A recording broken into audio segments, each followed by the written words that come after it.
Hadis ditinjau dari segi kuantitasnya, yaitu hadis ahad. Secara etimologi, kata ahad adalah bentuk jamak dari ahad dengan makna al-wahid, artinya sesuatu yang diriwayatkan secara perorangan. Hadis ahad secara terminologi adalah hadis yang diriwayatkan oleh seorang perawi pada suatu tabaqat atau pada semua tabaqat, dan diriwayatkan oleh dua perawi atau lebih tetapi tidak mencapai jumlah perawi tingkat mutawatir. Dimaksudkan dengan persyaratan di sini adalah kuantitas perawi, yang dimana pada hadis ahad kuantitas perawinya di bawah hadis mutawatir. Sedangkan jumlah sanadnya, hadis ahad dibagi menjadi 3, yaitu pertama, hadis masyhur, ialah hadis yang diriwayatkan oleh lebih dari 2 sanad. Yang kedua, hadis aziz. Dari segi bahasa, kata aziz adalah bentuk sifat musyabahah dari kata azza, za'izu, yang berarti sedikit atau jarang. Yang ketiga, hadis gharib. Menurut bahasa, kata gharib adalah sifat musyabahat yang berarti al-munfarid atau al-ba'id an aqaribihi, yaitu yang menyendiri atau jauh dari kerabatnya. Hadis gharib ini dibagi menjadi 2 macam, yaitu gharib mutlak dan gharib nisbi. Faedah hadis ahad, menurut para ulama sependapat bahwa hadis ahad tidak qat'i sebagaimana hadis mutawatir. Hadis ahad hanya dimanfaidahkan zan, oleh karena itu masih perlu diadakan penyelidikan sehingga dapat diketahui makbul dan mardudnya. Pembahasan yang berikutnya yaitu hadis mutawatir. Hadis mutawatir secara bahasa adalah isim fa'il mushtaq yang berarti berurutan, dan secara istilah, hadis mutawatir adalah hadis yang diriwayatkan oleh beberapa ulama, dan para ulama itu setuju untuk tidak berbohong. Syarat hadis mutawatir ini ada 3 diantaranya, yaitu yang pertama, hadis ini berasal dari panca indera, atau bisa juga seperti ini contohnya. Saya mendengar Rasulullah SAW bersabda, atau saya melihat Rasulullah SAW bersabda. Kemudian yang kedua yaitu ulama ini berjumlah banyak, oleh karena itu mereka bersepakat untuk tidak berbohong. Kemudian yang ketiga yaitu hadis ini berasal dari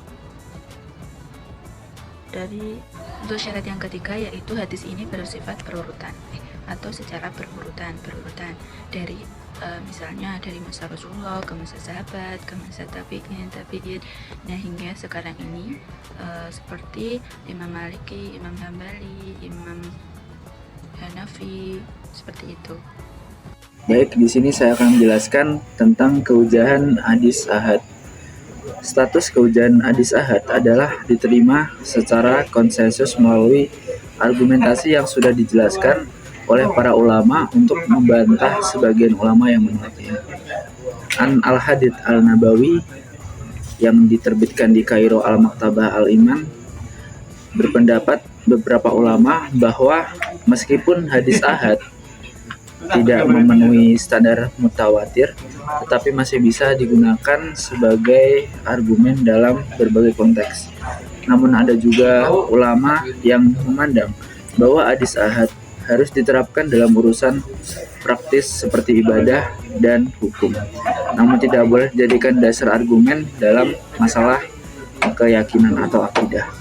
Sebagian pendapat juga menyatakan bahwa hadis ahad ini adalah hadis yang sahih atau dapat dijadikan hujah dalam masalah akidah. Mereka menyatakan bahwa hadis ahad yang sahih berstatus qaid al-wurud. Oleh karena itu, Ibnu Hazm menyatakan bahwa tidak ada alasan mengatakan bahwa hadis ahad itu zani setelah ditetapkan kesahihannya, sebab yang disiraatkan dan diterimanya hadis ahad itu adalah menghilangkan segala pengertian zani dan memastikan ilmu yakin. Itu berarti hadis ahad yang sahih dapat dijadikan hujah dalam masalah akidah. Kita melanjutkan materi tentang kehujahan hadis mutawatir. Hujah dalam Al-Quran terdapat pada Quran Surat Al-Baqarah ayat 150 dan menurut KBBI artinya tanda, bukti, atau alasan. Menurut Nuruddin ITR, mendefinisikan sebagai hadis yang diriwayatkan oleh perawi yang banyak di setiap sanadnya. Menurut akal, tidak mungkin para perawi tersebut berdusta atau memalsukan hadis dari permulaan hingga akhir sanad, dan mereka bersandar pada suatu yang dapat diketahui dengan indera seperti pendengarannya. Untuk syarat-syarat hadis mutawatir, yakni diriwayatkan banyak perawi, yang artinya dalam periwayatan minimal jumlah itu paling sedikit 5 menurut Al-Baqilani. Namun ada pendapat lain yakni 10, 70, 40 maupun 300 lebih. Namun yang paling kuat yaitu minimal 10 orang. Untuk poin kedua, yakni jumlah banyak bilangan perawi tersebut terdapat pada seluruh tingkat tabaqat sanad, yang artinya apabila sanad pertama 2 orang, kemudian 3 orang, kemudian 10 orang, dan selanjutnya 20 orang, dan seterusnya, tidak dinamakan mutawatir. Namun apabila pertama 10 orang, kemudian selanjutnya 15 orang, selanjutnya 20, 25, itu baru dinamakan mutawatir. Berikut juga ada pembagian hadis mutawatir,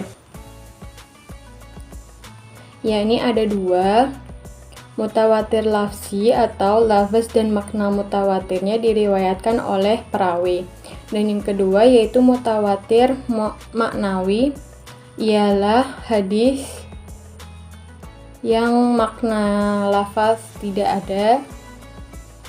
Dan selanjutnya buku-buku tentang hadis mutawatir, yakni ada 3, Al-Azhar Al-Mutasyirah, Al-Fi Al-Akbar, Al-Mut